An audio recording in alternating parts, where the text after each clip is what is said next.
제가 치면 돼요? 서울 도봉을 국회의원 오기형입니다.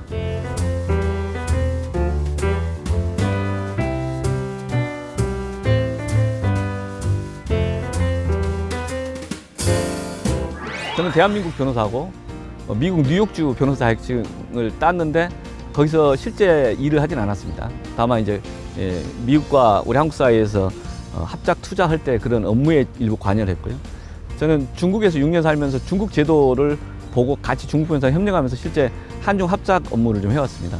그러니까 뭐 이른바 세친 국제 변호사라면 국제 변호사라고 이런저런 이야기를 할 수 있는 것들은 있는데 중국과 한국 사이에서 일을 하는 과정 속에 느끼는 개별 기업의 고민, 투자를 했는데 내 투자가 보장이 될 것이냐 또는 어떤 식으로 서로가 협력을 해야지 더 시너지가 날 것이냐에 대해서 개별 기업의 입장에서 바라보는 시각이 있고 그다음 그 산업적 측면에서 이 기업들 저 기업들 함께 풀어가야 될 것이 있는데 그 개별 기업 오픈은 좀 집단적으로 국가와 정치가 풀어야 될 영역이 좀 있는 것 같습니다.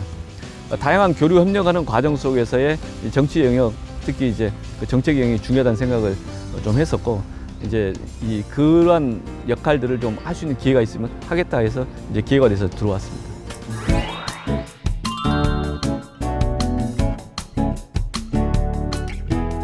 쓰임, 실사구시, 남북관계. 세상이 나를 쓰는 것이지 내가 자임하고 표방한다고 해서 되는 게 아니다.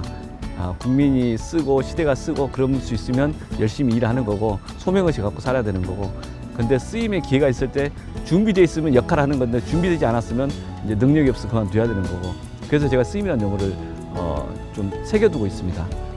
정치를 하면서 과정에서 내가 우리 사회에 쓰임이 있는가를 계속 되새겨볼 생각입니다. 실사구시라고 하는 그 말의 연원에 역사적으로 한 두 개를 좀 생각해 보는데 하나는 중국의 개혁개방 시기에 등소평이 했던 흑묘론 백묘론입니다. 국민을 먹여 살리기 위해서는 이제 검은 고양이냐 흰 고양이냐 그거 중요하지 않다. 저개발국에서 그래도 나름 사회적인 경제적인 역할을 하는 그런 나라로 이만큼 성장하는 그 배경의 사고에는 그런 실사구시적인 생각이 있었다.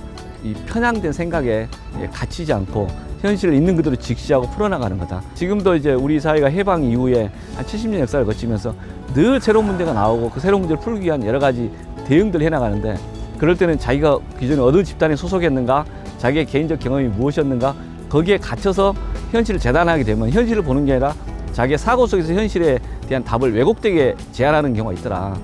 현실적인 문제를 풀어나가는 미래를 만들어가는 게 정치 영역이라면 이 실사구시적 태도가 참 중요하다.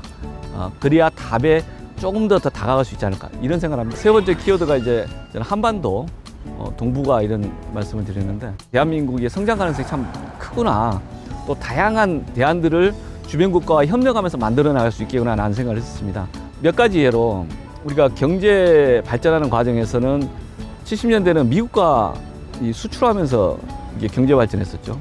그 다음에 2000년도 같은 경우도 대한민국의 경제가 일정 수준 유지됐는데 중국과의 교류를 통해서 상당한 변화를 이뤄냈고 대한민국의 경제도 그 여러 가지로 활력을 찾게 됐었습니다. 근데 주변 국가의 연대와 협력 이런 자세히 좀 대범하게 과감하게 그 주도하면 더 좋겠고 최소한 능동적 협력하는 자세는 가져야 되는가 그게 미래가 되는 게 아닌가. 남북관계가 풀린 다음에 주변관계 풀리는 것을 순차적으로 볼 문제가 아니라 그건 병행할 수도 있고 순서가 바뀔 수도 있는 문제다. 그런 이 한반도 문제, 동북아 문제가 어쨌든 저는 우리 이 다음 세대에 대해서 뭔가 줄 수 있는 유일한 뭔가의 기여라는 생각을 하고 있습니다.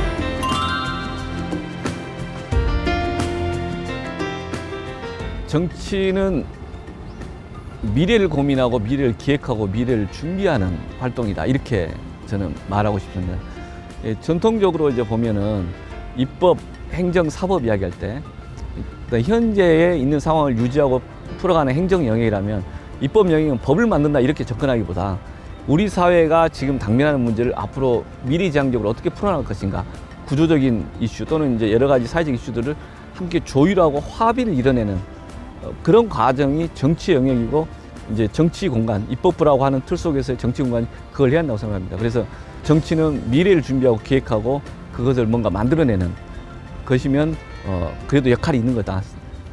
사회적인 평가를 받을 수 있는 뭔가 있을 거지, 이렇게 보고 있습니다. 여야가 서로가 이 협력의 자세를 취할 때는 뭔가 성과가 있었습니다. 규제 샌드박스 관련 법에 대해서 여야 합의로 통과시켰습니다. 인터넷 은행에 대한 사안도 민주당 내부에서는 논란이 많았습니다. 오히려 민주당 내부가 반대했고 내부를 설득하면서 그게 추진이 된 사례가 있습니다. 21대 국회를 바라보면서 느끼는 것은 여러 가지 정쟁적 사안에 대해서 정쟁으로 매몰되지는 말자.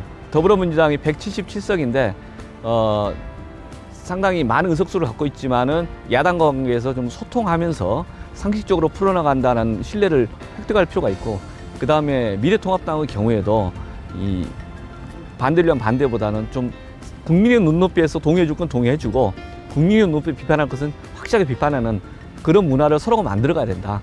그럴 때 국민들이 보기에 일하는 국회 할 수 있지 않나 싶습니다.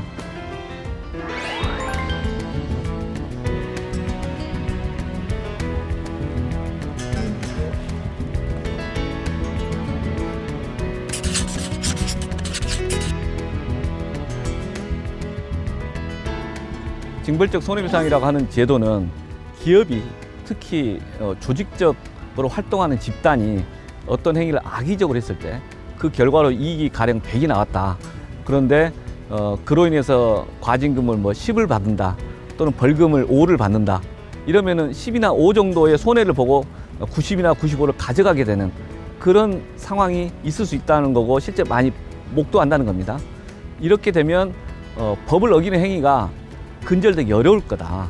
그래서 이제 미국이나 몇몇 나라에서 나오는 징벌적 손해배상 제도를 도입하자. 이 가해행위를 했던 집단이 갖고 있는 이익을 피해자의 일부가 될 수도 있고 전부가 될 수 있는 그 원고에게 기속시키는 방법이 징벌적 손해배상 제도다, 이런 겁니다. 예를 들어서 가령 그 가습기 살균과 관련돼서 이게 인체에 심지어 사람이 죽기도 할 수 있다는 것을 알면서도 또는 상식적으로 알 수 있었을 거라고 평가되는 경우라면, 그런 경우에는 이 손해배상의 전통 입증 방식과 상관없이 그 이득액 전체를 이 피해자 집단에게 귀속시키자. 이걸 어떻게 분배할 것인가는 또 별도의 논의 구조를 풀자. 이걸 징벌적 손해배상이라고 하는 거죠. 이게 참 많은 논의 과정과 공방이 있어야 되고, 그게 한 걸음 갈지 두 걸음 갈지는 모르겠습니다. 그러나 이 주제를 가지고 이 연결된 책임의 문제나 인허가의 문제나 또는 행동 규범 문제를 같이 우리 사회가 고민해 봤으면 하는 생각을 갖고 있습니다.